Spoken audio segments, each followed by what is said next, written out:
ये चालू।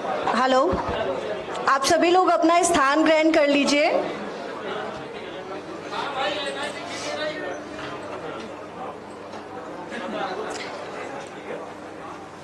भाजपा प्रदेश मीडिया कार्यालय में प्रदेश शासन मंत्री श्रीमती कृष्णा गौर जी, हमारी महापौर मालती राय जी, पिछड़ा वर्ग मोर्चा के उपाध्यक्ष पूनम चंद जी, पूर्व न्यायाधीश लाल राम मीना जी का बहुत बहुत स्वागत है और उसके साथ साथ आप सभी पत्रकार बंधुओं का भी यहाँ पर बहुत बहुत स्वागत है। आज जिस विषय के लिए हम यहाँ पर उपस्थित हुए हैं वो एक ज्वलंत मुद्दा है जिसके ऊपर श्रीमती कृष्णा गौर जी अपने विचार रखेंगी। जी, सभी को नमस्कार और सबका बहुत स्वागत है। आज की इस पत्रकार वार्ता में आज मैं आप सभी के समक्ष कल पश्चिम बंगाल में कलकत्ता हाईकोर्ट द्वारा दिए गए एक ऐतिहासिक निर्णय का स्वागत करने के लिए उपस्थित हुई हूं। कलकत्ता हाईकोर्ट का वह निर्णय विशुद्ध रूप से पश्चिम बंगाल के ओबीसी समाज के साथ न केवल न्याय है बल्कि ओबीसी वर्ग के अधिकारों के संरक्षण का एक बहुत बड़ा विश्वास भी है। आप सभी को मैं यह भी बताना चाहूंगी कि कलकत्ता हाईकोर्ट ने कल एक निर्णय दिया जिस निर्णय के तहत 2010 के बाद जारी हुए सभी ओबीसी सर्टिफिकेट को निरस्त किया जा रहा है।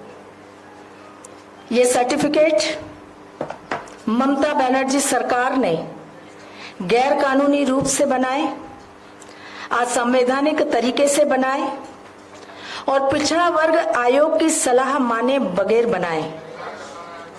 आप सबको मैं यह भी बताना चाहूंगी कि पश्चिम बंगाल में पिछड़े वर्गों को दिया जाने वाला आरक्षण 2010 के पूर्व मात्र 7% था। 2010 में जब कम्युनिस्टों की सरकार वहां थी तब कम्युनिस्टों की सरकार ने इस आरक्षण को 17% किया।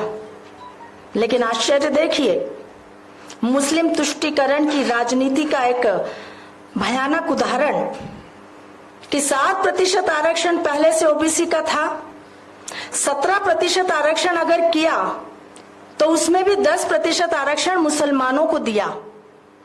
और 2011 में जब ममता बनर्जी की सरकार बनी तो वोट बैंक की राजनीति, मुस्लिम तुष्टीकरण की राजनीति को जैसे पंख लग गए। 2012 में ममता बनर्जी की सरकार ने एक नया कानून पास किया और उस कानून के तहत उन्होंने मुस्लिम जाति उपजाति समूहों को ओबीसी वर्ग में शामिल कराया। एनसीबीसी जो हमारा राष्ट्रीय पिछड़ा वर्ग आयोग है उसके तहत 1993 से 180 जातियां जो पिछड़े वर्ग की थी वो पश्चिम बंगाल में आरक्षण के दायरे के लिए निर्धारित थी। उसके विरुद्ध ममता बनर्जी की सरकार ने 180 जो जातियां उस समय एनसीबीसी ने निर्धारित की थी, गैर कानूनी तरीके से 113 मुस्लिम जातियों को, उपजातियों को, समूहों को ओबीसी का आरक्षण की सूची में शामिल करके ओबीसी का आरक्षण जारी कर दिया। और उसके बाद सिर्फ जारी ही नहीं किया, सूची में शामिल ही नहीं किया, बल्कि पश्चिम बंगाल में 118 मुस्लिम जातियां, उपजातियां और समूहों को ओबीसी का आरक्षण छीनकर आरक्षण देना मुस्लिमों को, उस प्रक्रिया को प्रारंभ कर दिया, जिसके तहत देखते ही देखते पूरे पश्चिम बंगाल में राज्य सरकार की सरकारी नौकरियों में बड़ी संख्या में मुस्लिम वर्गों की नियुक्तियां होने लगी। पिछड़े वर्गों को दी जाने वाली सुविधाओं का लाभ मुस्लिम वर्ग को दिया जाने लगा, जो सीधा सीधा इस देश की ओबीसी आबादी के हकों पर, अधिकारों पर कुठाराघात था। किस प्रकार से मुस्लिम तुष्टीकरण की राजनीति का, वोट बैंक की राजनीति का, वोट जिहाद की राजनीति का यह विभत्स उदाहरण पश्चिम बंगाल में देखने को मिला। पूरे देश ने इसकी भर्त्सना की। ममता बनर्जी सरकार के इस फैसले के विरुद्ध जब एनसीबीसी ने पश्चिम बंगाल सरकार को बार बार इस बात के नोटिस भेजे कि किस आधार पर आपने 118 मुस्लिमों की जाति, उपजाति और समूहों को ओबीसी की सूची में शामिल किया, तो ममता बनर्जी की सरकार ने कोई जवाब नहीं दिया, क्योंकि वो जवाब देने लायक थी ही नहीं। उन्होंने गैर कानूनी तरीके से, असंवैधानिक तरीके से 118 मुस्लिमों की जातियों को ओबीसी की सूची में शामिल करने का काम किया था। यही कारण है कि ओबीसी के इस अधिकारों के हनन के साथ ही इस देश के समस्त ओबीसी वर्गों के मन में इस बात की पूरी तरह से यह बात आ गई थी कि चाहे टीएमसी हो, चाहे कांग्रेस हो, चाहे अन्य राजनीतिक दल, वो हमेशा ओबीसी के अधिकारों पर कुठाराघात कर रहे हैं। और उसके विरुद्ध जब ओबीसी का समर्थक एक शुभचिंतक कोर्ट गया और कोर्ट ने इस विषय में संज्ञान लिया, तो कल कलकत्ता हाई कोर्ट ने ऐतिहासिक फैसला सुनाया। हमें खुशी है इस बात की कि कम से कम कलकत्ता हाई कोर्ट ने इस विषय पर संज्ञान लेते हुए ममता बनर्जी सरकार को आईना दिखाने का काम किया। ममता बनर्जी की सरकार का चाल चरित्र और चेहरा उजागर किया कि किस प्रकार से वो दलित, पिछड़ों और आदिवासियों के आरक्षण में सेंध लगाकर, अधिकारों का हनन कर कर मुस्लिम वर्ग को आरक्षण देने के लिए संकल्प के साथ काम कर रही है। और दूसरी तरफ आज मुझे आश्चर्य है, आप सबको भी आश्चर्य होना चाहिए ये कहते हुए कि ममता बनर्जी सरकार के अहंकार की पराकाष्ठा देखिए आप, कि कोर्ट के आदेश को मानने से इनकार कर दिया। कोर्ट के आदेश की अवमानना करने से पश्चिम बंगाल की मुख्यमंत्री मना करती है कि मैं ऐसे किसी भी आदेश को नहीं मानूंगी।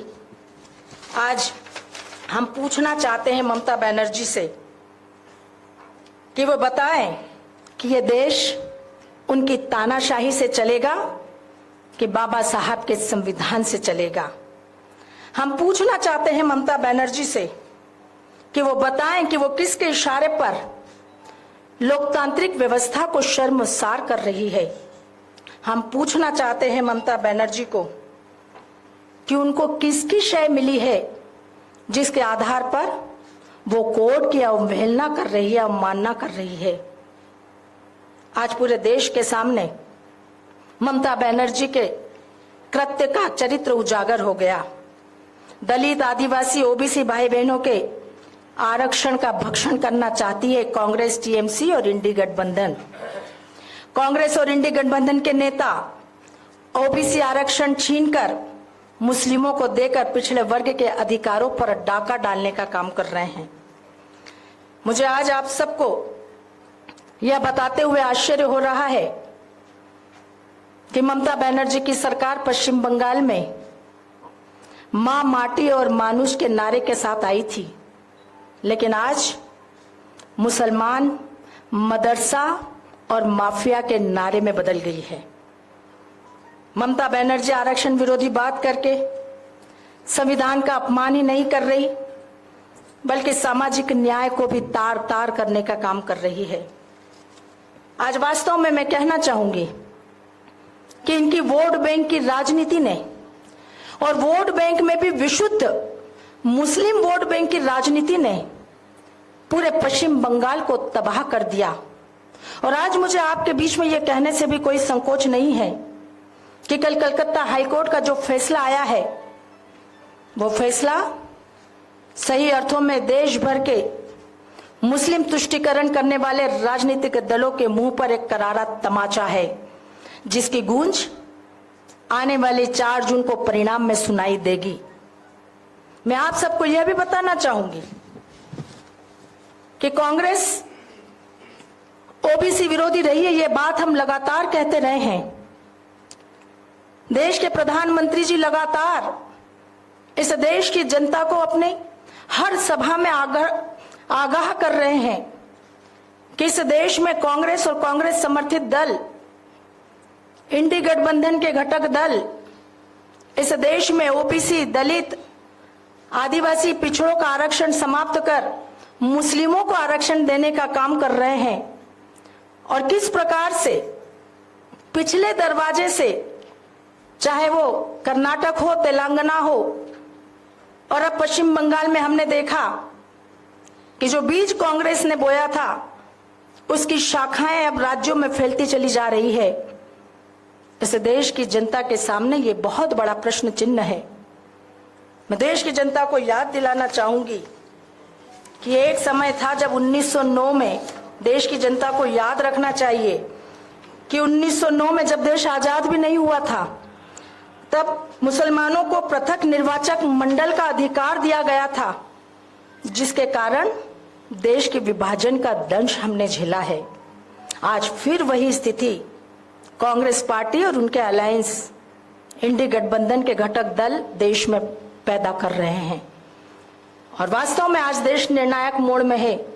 हम सबको समझना होगा कि किस प्रकार से इस देश में दलित, पिछड़ों और आदिवासी के आरक्षणों के खत्म करके मुस्लिम समाज को, मुस्लिम वर्ग को आरक्षण दिए जाने का काम लगातार कांग्रेस, टीएमसी और अन्य राजनीतिक दल कर रहे हैं, जिनका तिरिया चरित्र, जिनका चाल चरित्र और चेहरा अब देश के सामने उजागर हो गया है।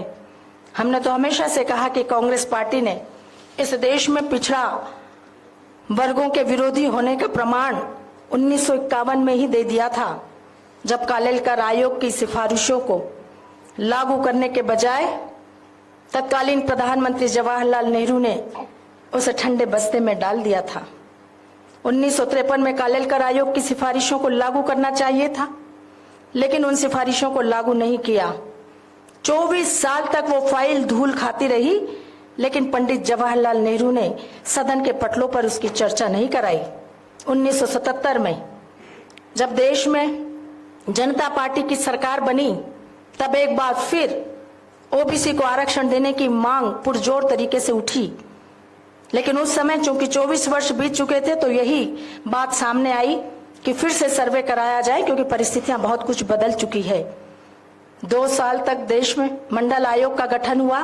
मंडल आयोग ने पूरे देश में घूमकर रिपोर्ट तैयार की, लेकिन देश के ओबीसी वर्ग का दुर्भाग्य देखिए कि 1980 में जब मंडल आयोग की सिफारिशों को लागू किया जाना था, तब जनता पार्टी की सरकार को बर्खास्त करके इस देश में पुनः श्रीमती इंदिरा गांधी की सरकार बन गई और श्रीमती इंदिरा गांधी ने मंडल आयोग की सिफारिशों को फिर ठंडे बस्ते में डाल दिया। 1984 में श्रीमती इंदिरा गांधी की हत्या के बाद श्री राजीव गांधी प्रधानमंत्री बने, लेकिन 5 साल तक उन्होंने भी मंडल आयोग की सिफारिशों को लागू नहीं होने दिया। 1990 में जब वीपी सिंह की सरकार भारतीय जनता पार्टी के समर्थन से बनी, तब हमने मंडल आयोग की सिफारिशों को लागू करवाया, लेकिन उस समय भी श्री राजीव गांधी ने 1 घंटे तक संसद में ओबीसी के विरुद्ध, ओबीसी आरक्षण के विरुद्ध भाषण दिया था। ये चरित्र कांग्रेस का है, जो कभी ओबीसी को आरक्षण देने के पक्ष में नहीं थी। और आज वही काम कांग्रेस के समर्थन में बाकी राजनीतिक दल कर रहे हैं कि किस प्रकार से इस देश के दलित और पिछड़े और आदिवासियों का आरक्षण समाप्त कर दिया जाए और मुस्लिमों को ज्यादा से ज्यादा आरक्षण मिले। वास्तव में कांग्रेस पार्टी तो हमेशा से कह ही रही थी, डॉक्टर मनमोहन सिंह जी ने भी कहा था कि इस देश के संसाधनों पर सबसे पहला अधिकार माइनॉरिटी का है और माइनॉरिटी में भी मुसलमानों का है। डॉक्टर मनमोहन सिंह जी भूल गए कि माइनॉरिटी में सिख भी आते हैं, जैन भी आते हैं, बौद्ध भी आते हैं, लेकिन उनका मुस्लिम वर्ग से प्रेम जग जाहिर है। किस प्रकार से हमने देखा कि Congress party ST, SC, OBC के अधिकारों पर डाका डालते हुए तुष्टीकरण की प्यासी कांग्रेस की सच्चर कमेटी की रिपोर्ट के माध्यम से गलत बयानबाजी उन्होंने की थी। सच्चर कमेटी की रिपोर्ट ने कहा था कि इस देश में मुसलमानों की हालत दलितों से भी ज्यादा खराब है। सच्चर कमेटी के बारे में आप सबको पता है, मुझे बताने की आवश्यकता नहीं कि किस प्रकार से सच्चर कमेटी ने इस देश के मुसलमानों को आगे बढ़ाने के लिए और इस देश के दलितों का, पिछड़ों का, आदिवासियों का अपमान करने के लिए अपनी रिपोर्ट सौंपी थी, जिस पर कांग्रेस ने बहुत शीघ्र संज्ञान लेकर इस देश में मुस्लिमों का आरक्षण लागू किया था, जिसका सीधा सीधा अर्थ यही है कि कांग्रेस पार्टी और इंडी गठबंधन के सभी घटक दल अब धर्म के आधार पर आरक्षण देने के पक्ष में हैं, जबकि हमारे संविधान में धर्म के आधार पर आरक्षण का कोई प्रावधान है ही नहीं। हम सब ने देखा कि किस प्रकार से कर्नाटक में मुसलमानों को आरक्षण दिया गया, आंध्र प्रदेश में मुसलमानों को आरक्षण दिया गया। धर्म के आधार पर आरक्षण देने का जब कोई प्रावधान नहीं है तो ये गैर कानूनी तरीके से आरक्षण देने की प्रक्रिया इस देश में कांग्रेस, टीएमसी, इंडी गठबंधन के अनेक घटक दलों ने प्रारंभ की है, जिसका हम घोर विरोध करते हैं। ममता बनर्जी ने जिस प्रकार से कल कोर्ट की अवमानना की है, पूरी भारतीय जनता पार्टी पुरजोर विरोध करती है और हमारी सरकार निश्चित रूप से इस बात का संज्ञान भी लेगी कि हाईकोर्ट ने कल जो फैसला दिया है वो पश्चिम बंगाल में लागू किया जाए, उसे सुनिश्चित किया जाए। और इसका विरोध, ममता बनर्जी के बयान का विरोध करने के लिए आज पूरे मध्य प्रदेश का ओबीसी मोर्चा ममता बनर्जी के प्रति धिक्कार कर रहा है, पुतला दहन का कार्यक्रम कर रहा है। आज हम कलकत्ता हाईकोर्ट का स्वागत करते हुए निश्चित रूप से देश के ओबीसी वर्ग को इस बात का विश्वास भी दिलाते हैं कि देश के प्रधानमंत्री जी लगातार इस बात के लिए पूरे देश भर के ओबीसी समाज को आश्वस्त कर चुके हैं कि इस देश में हम हर वर्ग को सबका साथ, सबके विकास के मंत्र पर आगे बढ़ाकर देश की विकास यात्रा को आगे बढ़ाएंगे, लेकिन कभी मुस्लिम तुष्टीकरण की राजनीति नहीं करेंगे, कभी वोट बैंक की राजनीति नहीं करेंगे और वोट बैंक की राजनीति करने वालों को हम करारा जवाब भी देंगे। तो मुझे लगता है कि आज की इस प्रेस वार्ता में निश्चित रूप से आज आप सबके समक्ष कलकत्ता हाईकोर्ट के इस निर्णय का हम बहुत स्वागत करते हैं। मेरी पूरी भारतीय जनता पार्टी इस फैसले का स्वागत करती है और ममता बनर्जी ने जो कोर्ट की अवमानना की, अवहेलना की है, उसकी पुरजोर भर्त्सना भी करती है। बहुत बहुत धन्यवाद माननीय आपका। अब मैं मीडिया के साथियों से अनुरोध करूंगी कि एक एक करके वो अपना सवाल पूछ सकते हैं। Meena साहब, my first question is with you. Being access, how you assess the decision of Mamata Banerjee to deny the decision of the court? In that case, what happens legally? Second, what would be happened with those Muslim employees? Now they will be they sacked from the government job?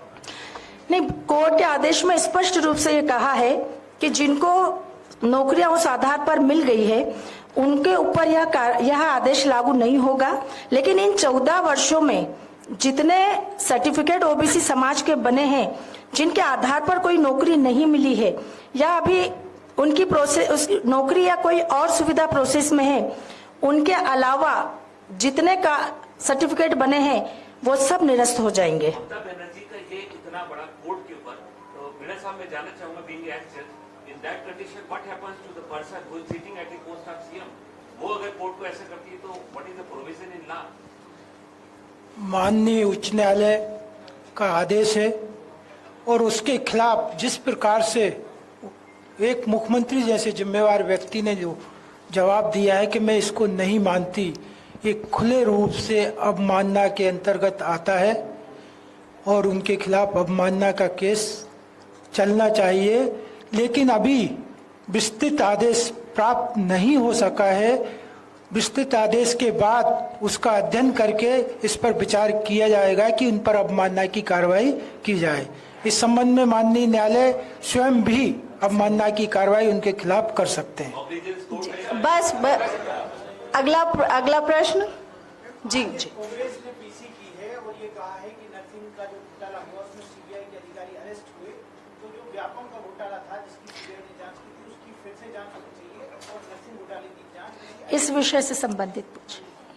जी अगला प्रश्न। राहुल गांधी हर मंच में जाकर के भाषण देते हैं, जाति के आधार पर जनगणना होना चाहिए और भाजपा एक समुदाय को बंद करना चाहती है, तो क्या ये मानते हैं कि जो कह रहे हैं कि जाति के आधार पर जनगणना होना चाहिए और माइनॉरिटी को ही सब लाभ होना चाहिए, ऐसा राहुल जी का? देखिए, कांग्रेस पार्टी के शहजादे पूरे देश भर में सामाजिक असमानता का एक वातावरण तैयार करना चाहते हैं। जातिगत जनगणना इस देश के लिए बहुत बड़ा नुकसान है और इस दृष्टि से वो सिर्फ अपनी वोट बैंक की राजनीति साधने के लिए इस प्रकार की बयानबाजी कर रहे हैं। उनकी सरकारें जब इतने लंबे समय तक इस देश में रही है, 60 से 65 वर्षों तक उन्होंने सत्ता के सिंहासन का सुख भोगा, तब जातिगत जनगणना की याद क्यों नहीं आई? जी अगला प्रश्न। एक एक करके एक एक। व्यवस्था है, ममता जी ने जिस तरह से संविधान के विपरीत निर्णय लिए हैं, क्या ऐसा कोई प्रावधान है कि केंद्र सरकार उन पर कार्रवाई कर सके, या इस तरह की आप कहेंगे केंद्र सरकार से? निश्चित रूप से केंद्र सरकार के संज्ञान में सारी बातें हैं और उचित समय पर सही निर्णय लिया जाएगा।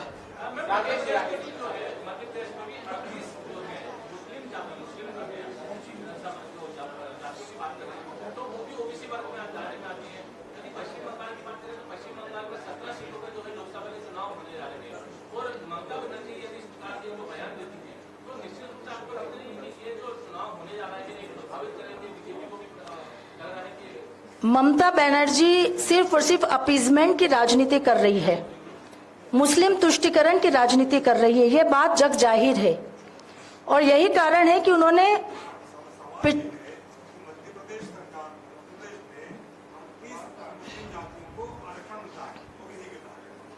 देखिए पिछड़ा वर्ग की सूची में जो जातियां शामिल होती है उसकी एक प्रक्रिया होती है। यहां से प्रदेश का आयोग उन जातियों को केंद्र सरकार एनसीबीसी को राष्ट्रीय आयोग को भेजता है। राष्ट्रीय आयोग उसका सर्वे करता है और सर्वे के आधार पर वो इसकी सहमति देता है और उस आधार पर उन जातियों को शामिल किया जाता है। लेकिन पश्चिम बंगाल में ममता बनर्जी के केस में उन्होंने राष्ट्रीय पिछड़ा वर्ग आयोग की सूची की अवहेलना की, बिना सलाह माने उन्होंने 118 जातियों को शामिल कर लिया, जो असंवैधानिक गैर कानूनी है। आखिरी 2 प्रश्न लेंगे जी। छोटे से 2 प्रश्न है। एक तो ये बताइए, दो प्रश्न ये छोटे से। एक तो अवमानना का मामला तो अपनी जगह, क्या भाजपा भी कोई इनिशिएटिव लेगी इस प्रकरण में पश्चिम बंगाल सरकार और ममता जी को लेकर? नर्सिंग पर आपको बोलना चाहिए, क्योंकि हेमंत कटारे ये कह रहे हैं कि विधानसभा में इस मामले को उठाएंगे और अब सीबीआई से भरोसा उठ गया है हमारा, अब हम जो इस पर भरोसा नहीं करते, जबकि देश की इतनी बड़ी। देखिए, इस विषय पर निश्चित रूप से भारतीय जनता पार्टी क्या एक्शन लेगी ये तो हमारे राष्ट्रीय अध्यक्ष बताएंगे। और दूसरा प्रश्न है वो आज के प्रेस कॉन्फ्रेंस से संबंधित नहीं है, इसलिए मैं जवाब देना उचित नहीं समझती। जी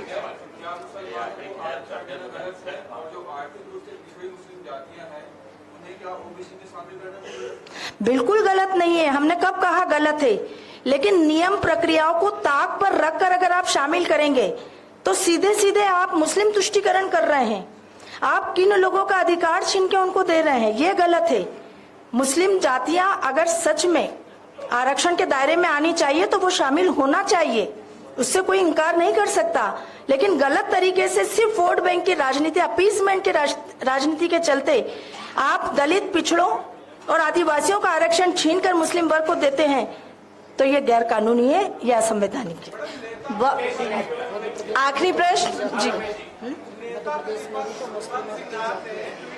आरोप लगाया है कि धार के एक कॉलेज में जिसे सीबीआई ने आरोपी बनाया है वो भाजपा विधायक का करीबी। ये प्रश्न जो है प्रेस वार्ता से जुड़ा हुआ नहीं है। प्रेस वार्ता को यहीं खत्म करते हैं। बहुत बहुत धन्यवाद आप सभी का। जलपान के लिए आप सभी लोग आमंत्रित हैं। बहुत बहुत धन्यवाद।